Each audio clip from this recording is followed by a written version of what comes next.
Bonne nouvelle pour la rentrée académique 2022-2023, l'École supérieure d'administration, d'économie, de journalisme et des métiers de l'audiovisuel ESAE vous ouvre les portes de ses différents sites. À Gbedjomende, à Bomé-Calavi, à Kpakpa et même à Parakou, l'université ESAE vous offre des bons d'études et des demi-bourses dans toutes ses filières en licence 1, 2 et 3. Et pour les 100 premières inscriptions en master 1 et 2, bénéficiez des demi-bourses. Nouveau bachelier, vous avez au moins la mention assez bien. Inscrivez-vous vite à ESAE et bénéficiez d'un bon de 50 000 francs CFA. Étudiants, étudiantes et nouveaux bacheliers, payez 200 000 francs CFA en sciences de gestion, sciences économiques, sciences juridiques et en administration des affaires en licence 1, 2 et 3 et 500 000 francs CFA en master 1 et 2, 250 000 francs CFA en administration générale, administration des finances, journalisme et métiers de l'audiovisuel en licence 1, 2 et 3 et 600 000 francs CFA en master 1 et 2. Alors, inscrivez-vous vite et profitez des offres exceptionnelles mais également d'un enseignement de qualité à l'université d'excellence ESAE. Infoline 90 93 65 21 ou le 98 98 14 00. ESAE, l'excellence à un nom.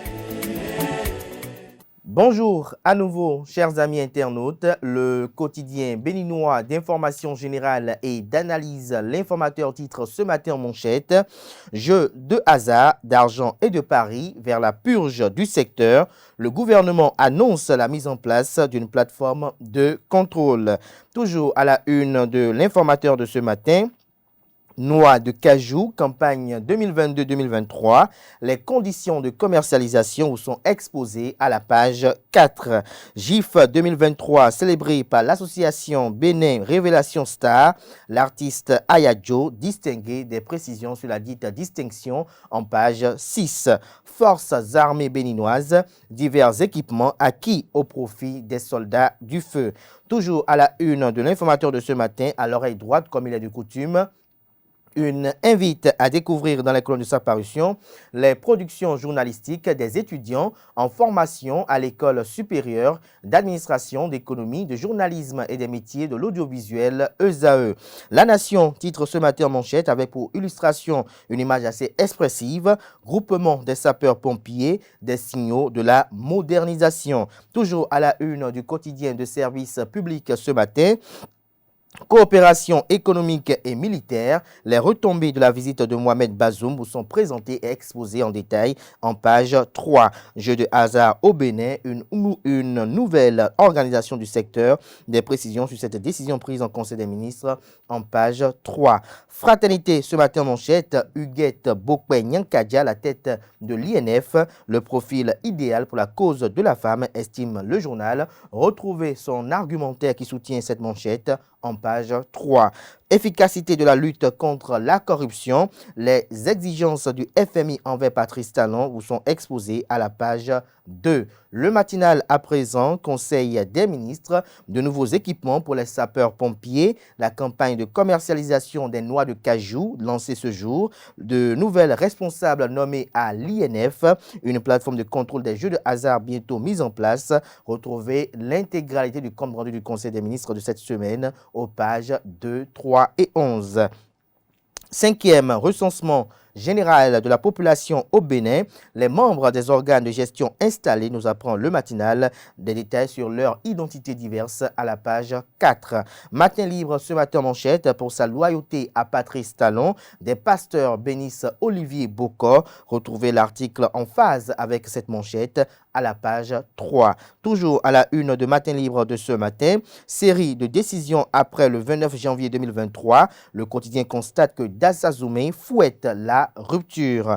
Pollution atmosphérique au Bénin, que cache la campagne de sensibilisation à Cotonou, s'interroge le confrère également ce matin. Le Béninois libéré ce matin en manchette, courrier adressé au ministre de la Justice et de la Législation, Séverin Quenom, les 18 péchés capitaux de la justice béninoise dénoncés par Joël Frédéric Aïvo, liste de quelques oubliés de la justice béninoise en détention provisoire depuis 10 ans et plus. Toujours à la une de Le Béninois libéré de ce matin, Secteur des jeux de hasard, d'argent et de paris. Patrice Talon veut mettre de l'ordre, nous apprend le confrère ce matin. Toujours à la une du même quotidien ce matin, imminence de l'opération Zéro Moto non immatriculée en circulation, ce qui est attendu des propriétaires d'engins à deux et autres, où sont exposés dans les colonnes de la page ce matin du journal. Info Matin Plus ce matin en manchette. Un sondage effectué dans les villages montre que les populations souhaitent un troisième mandat pour Patrice Talon, dit le bâtonnier Jacques Migan. Pourquoi un tel sondage quand on sait que la Constitution le proscrit, s'interroge le confrère. Pourquoi un connaisseur de la loi poserait-il de tels actes, s'interroge à nouveau le confrère. Sa sortie est-elle nécessaire, s'interroge-t-il une troisième fois. Retrouvez son article à la page 3 de sa livraison du jour. Le grand regard ce matin en manchette. Institut national de la femme, Patrice Talon préfère enfin la technocrate à la politicienne, à en croire le chapeau publié en manchette. Fin du séjour de Claudine Prudencio à la tête de l'Institut national de la femme INF, nouvelle formule. Après un mandat et demi à la tête de l'INF, la présidente du parti Union démocratique pour un Bénin nouveau UDBN devra céder son fauteuil à celle qui sera désormais l'ex-secrétaire exécutif de l'Institut, l'avocate Huguette Bokwen-Yankadia. C'est le choix du chef de l'État Patrice Talon qui a enfin préféré une technocrate à la place de la politicienne qui traverse un déclin sans précédent, estime le journal. Université d'Abomey-Calavi vers un terrain d'entente entre recteurs et étudiants. Nous apprend le titre, des détails sur l'article en profondeur dans les colonnes de sa parution de ce matin. Il s'agit bel et bien de Le Grand Regard. Toujours à la une du quotidien Le Grand Regard de ce matin, belle performance à la douane, Alain Hincati, le modèle type difficile à dupliquer. Gascani Info, dommage pour ceux qui attendent d'ici Patrice Talon, mais attention à la revanche, titre également le journal, des précisions sur son titre à la page 2 de sa livraison de ce matin. Diplomatie béninoise, Nansirou Arifari Bako désavoue la stratégie du régime Talon. Institut national de la femme INF, Huguette Bokwen-Yankadia promue présidente, Claudine Prudencio limogée dans le mois de mars dédié à la promotion de la gente féminine. C'est un titre en manchette de Le Télégramme, comme vous l'apercevez d'ailleurs sur vos écrans. Présidentielle de 2026, le peuple voudrait que Patrice Talon continue. C'est des propos tenus par Jacques Migan sur EZAE TV que rapporte Le Télégramme ce matin en deuxième du titre. Retrouvez le compte-rendu, pour ne pas dire l'article du journal, à la page 3 de sa livraison du jour. Toujours à la une du même quotidien ce matin, pour adopter les motos électriques M-Auto, 60 étudiants abandonnent leurs motos à essence. Toujours à la une de Le Télégramme de ce matin, lutte contre la cybercriminalité, 10 cybercriminels interpellés à Accro, Misrité, Cotonou et Abomey-Calavi. Karimama, un élu local abattu par des individus armés non identifiés, nous apprend également la une du jour de Le Télégramme. L'événement du jour, quant à lui, ce matin en manchette, parle de renforcement des capacités d'intervention des centres de secours. Les sapeurs-pompiers bientôt dotés de nouveaux équipements. Toujours à la une du journal, l'événement du jour de ce matin, jeu de hasard d'argent de Paris, le gouvernement décide de l'assainissement du secteur. Le Figaro, ce matin en manchette, sortie médiatique de Jacques Migan à propos d'un troisième mandat. Patrice Talon est-il vraiment demandeur, s'interroge le confrère. Dabarou, ce matin en manchette, acquisition d'équipements au profit des sapeurs-pompiers du Bénin. Après le drame de Dassazoumé, le gouvernement prévient. Les drames du feu et d'incendies sont légion ces derniers temps au Bénin. Difficile de passer une semaine sans que l'on ne parle d'incendie ou d'accident dans une localité du pays. Le dernier cas de drame du feu remonte au dimanche 12 mars 2023 avec la clé 44 motos électriques réduite en cendres à Cotonou. Face à cette situation, le gouvernement a décidé de l'acquisition d'équipements au profit des sapeurs-pompiers du Bénin. Des précisions sur cette décision qui a été prise hier en Conseil des ministres sous la houlette du chef de l'État dans les colonnes de la page ce matin du journal, ça y est bel et bien du quotidien d'Abarou. L'autre vision, quant à lui, s'intéresse à la commercialisation des noix de cajou. L'ouverture de la campagne 2022-2023 annoncée ce jour à Natitengu. Le gouvernement interdit l'exportation des noix de cajou par voie terrestre. Toujours à la une du même quotidien ce matin, visite au Bénin du président du Niger, Mohamed Bazoum, admiratif de la magie de Patrice Talon. Toujours à la une du même quotidien ce matin, mission africaine d'Emmanuel Macron en Angola, une mission d'entreprise réussie pour Laurent Nyankadia. Jack Pata ce matin manchette alternance au pouvoir au Bénin.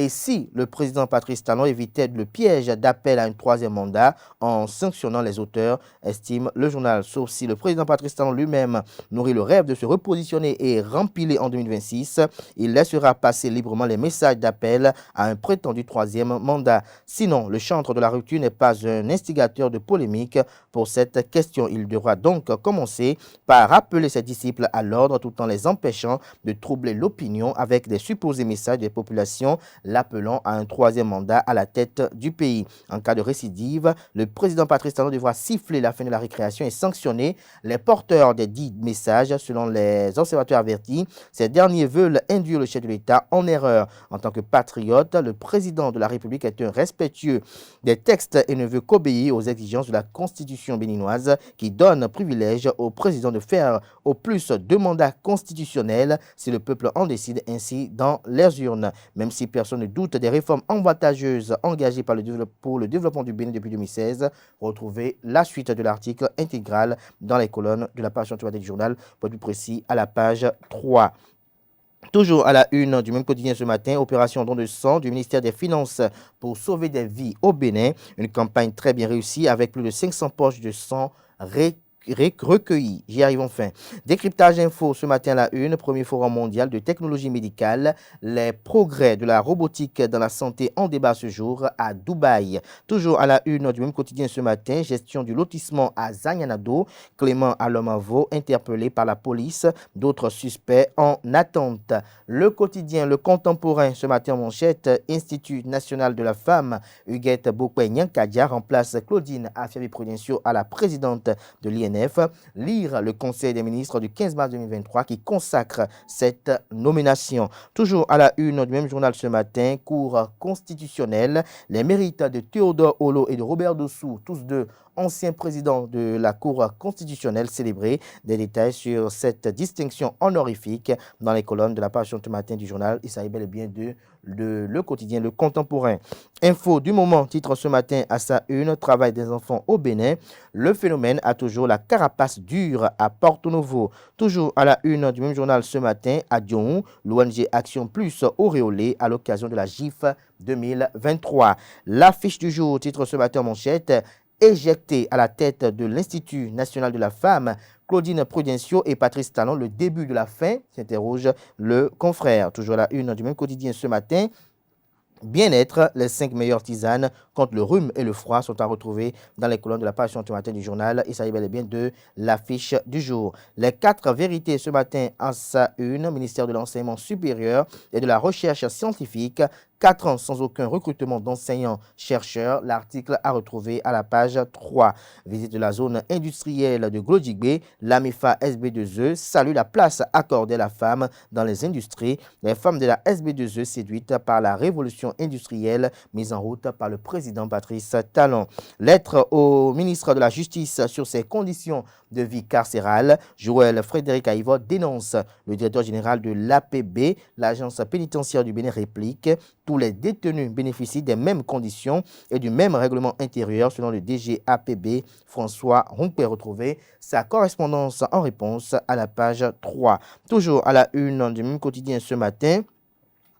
Perspective de meilleurs résultats scolaires, Kwaro Yves Chabi entame une tournée dans les 12 départements du pays à cœur ouvert avec les acteurs à la base. Il était au lycée technique Koulibaly de Cotonou hier pour le compte du département du littoral. Le confrère de Le Routier propose à ses lecteurs ce matin mobilité entre l'ex-IA et le CNHU, l'hôpital d'instruction des armées et le centre national hospitalier universitaire Hubert Koutkou-Maga CNHU HKM de Cotonou. Bientôt la mise en service d'un corridor. La Nouvelle Gazette apprend ce matin à sa une que dans le cadre de la campagne ZIM électrique ZIM Choco, 60 étudiants optent pour les motos électriques M Auto. Nous passons à présent au journal Le Coopérant qui titre ce matin à sa une séminaire d'imprégnation et d'immersion des députés de la 9e législature. Le président Loïc Béounou-Vlavonou reçoit la pleine satisfaction des députés pour ces 3 jours de retraite.